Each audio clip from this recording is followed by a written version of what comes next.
ሰላም ጤና ይስጥልን ውድና የተከበራችሁ በያላችሁበት ሰላማችሁ ይብዛ። ለዛሬ መጋቢት 30 2017 ዓ.ም የተሰሙትን ዜናዎች ወደ እናንተ ይዘንላችሁ እንቀርባለን። በቅድሚያ አርዕስቶቹን። ጠቅላይ ሚኒስትር ዶክተር አብይ አህመድ የትግራይ ጊዜያዊ አስተዳደር የሆኑትን አቶ ጌታቸው ረዳን አሰናበቱ። በትግራይ ክልል የሚገኙ መጠለያ ጣቢያዎች ማስተናገድ ከሚችሉት በላይ እየተጨናነቁ እንደሚገኙ ዓለም አቀፍ ተቋማት አስታወቁ። የኢትዮጵያ ቴሌቪዥን በመንግስት አስፈጻሚዎች ጫና ይደረግብኛል ሲል በፓርላማ ተናገረ። ጠቅላይ ሚኒስትር ዶክተር አብይ አህመድ የትግራይ ክልል ጊዜያዊ አስተዳደር ፕሬዝዳንት የነበሩትን አቶ ጌታቸው ረዳ ማሰናበታቸውን አሳወቁ። ጠቅላይ ሚኒስትር አብይ አህመድ ባለፉት 2 ዓመታት የትግራይ ክልል ጊዜያዊ አስተዳደር ፕሬዝዳንት የነበሩትን አቶ ጌታቸው ረዳን በይፋ መሰናበታቸውን መጋቢት 29 ቀን 2017 ዓ.ም በይፋ ማሰናበታቸውን በትግርኛ ቋንቋ በማህበራዊ የትስስር ገጻቸው ላይ ባስተላለፉት መልእክት አስታወቁ።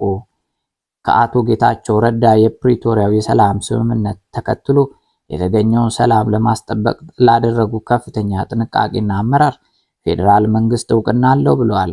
ከአቶ ጌታቸው ረዳ ጋርም በቀጣይ ስራዎችን በጋራ ተቀራርበን እንደምንሰራ አረጋግጣለሁ ያሉት ጠቅላይ ሚኒስትር አብይ አህመድ አቶ ጌታቸው ለነበራቸው ቆይታ አመሰግናለሁም ሲሉ ተናግረዋል። በትግራይ ክልል የሚገኙ መጠለያ ጣቢያዎች ማስተናገድ ከሚችሉት በላይ እየተጨናነቁ እንደሚገኙ IOM ባወጣው መግለጫ አስታወቀ። በትግራይ ክልል የሚገኙ መጠለያ ጣቢያዎች ማስተናገድ ከሚችሉት በላይ እየተጨናነቁ እንደሚገኙ ዓለም አቀፉ ተቋም አስታውቋል። በትግራይ ክልል በተለያዩ አካባቢዎች የሚገኙ መጠለያ ጣቢያዎች በተፈናቃዮች ቁጥር መጨናነቃቸውን ዓለም አቀፉ የፍልሰተኞች ድርጅት ባወጣው መግለጫ አስታውቋል። መጠለያዎቹ በተፈናቃዮች ከመጨናነቃቸው ባለፈ እየፈረሱ ነው፣ በዚያም ሳቢያ ለአስከፊ ኑሮ እየተዳረጉ ነው ሲልም ገልጿል። በየጊዜው ተጨማሪ አዳዲስ ተፈናቃዮች ወደ መጠለያ ጣቢያዎች መግባታቸው እየፈረሱ ነውም ብለዋል። መጠለያዎቹ ለመጨናነቃቸው በዋናነት የተጠቀሰበት ምክንያት ቤት ተከራይተው በአካባቢዎቹ ከሚገኙ ከተሞች ይኖሩ የነበሩ ተፈናቃዮች የሚከፍሉት በማጣታቸው ወደ መጠለያዎቹ በመግባታቸው መሆኑንም ጠቅሷል።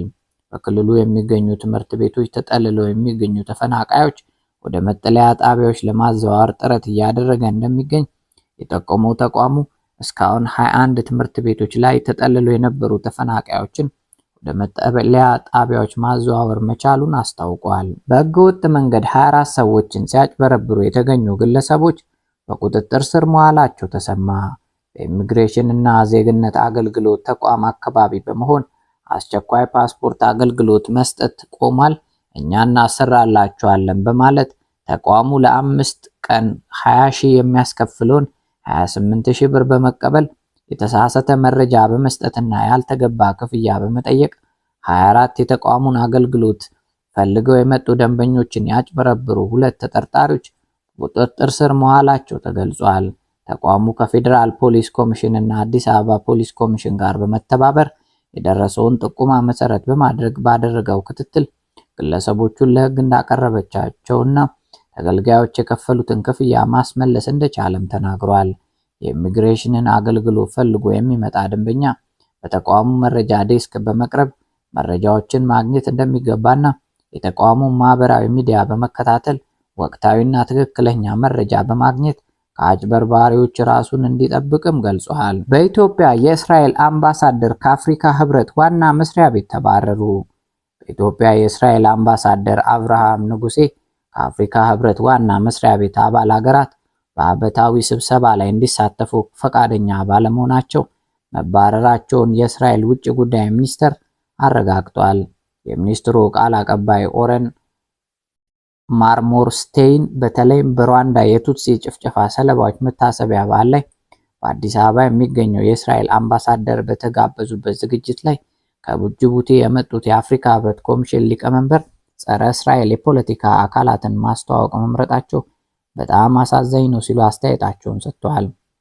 ማርሞርስቴይን አክለውም የተቀባይነት የሌለው ድርጊት የተጎጂዎችን ትውስታ ከሁሉም በላይ የሚጎዳና የሩዋንዳ ህዝብና የአይሁድ ህዝብ ታሪክ መሰረታዊ ግንዛቤ አለመኖሩን ያሳያልም ብለዋል። ይህንን ክስተት የምንመለከትበትን የስበት ኃይል ግልጽ ለማድረግ የውጭ ጉዳይ ሚኒስቴር ከሚመለከታቸው አካላት ጋር በመሆን አስፈላጊውን ዲፕሎማሲያዊ እርምጃ ይወስዳል ሲሉ ዳጉ ጆርናል ከኢየሩሳሌም ፖስት ዘገባ ተመልክቷል።